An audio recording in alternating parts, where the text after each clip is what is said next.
Cytoplasm அப்படின்னா செல்லுக்குள்ளே இருக்கிற ஒரு ஜெல் மாதிரி இருக்கிற ஒரு சப்ஸ்டன்ஸ் தான் வந்து cytoplasm. Inside the gel consistently gel மாதிரி இருக்கும். இதில் வந்து ஆர்கனல்ஸ்லாம் வந்து தங்கியிருக்கும். இப்போ எப்படி நம்ம வீட்டில் தங்கியிருக்கோமோ அந்த மாதிரி இந்த சைட்டோபிளாசமில் தான் ஆர்கனல்ஸ் தங்கியிருக்கும். ஆர்கனல்ஸ்னால் என்னென்னா ஸ்மால் ஆர்கன்ஸ், லிட்டில் ஆர்கன்ஸ் அப்படின்னு சொல்லுவாங்க.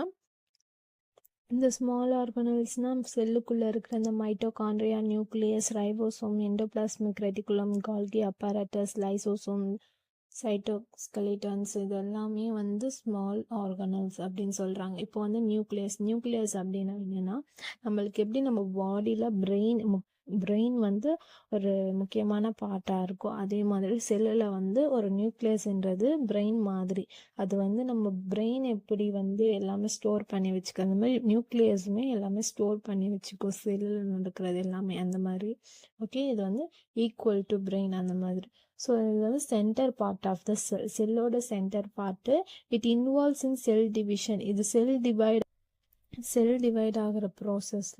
Chromosomes present like a chromatin part. During cell division, chromatin convert as the chromosomes.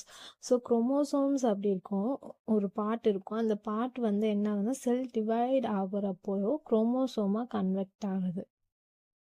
இந்த வீடியோ பிடிச்சிருந்தா சப்ஸ்கிரைப் பண்ணி லைக் பண்ணிடுங்க. உங்களுக்கு ஏதாவது டாபிக் வந்து தெரியணும்னா அந்த டாப்பிக்கை கமெண்ட் பண்ணுங்கள். அந்த நோட்ஸ் எடுத்து நான் உங்களுக்கு எக்ஸ்பிளைன் பண்ணுறேன். தேங்க்யூ.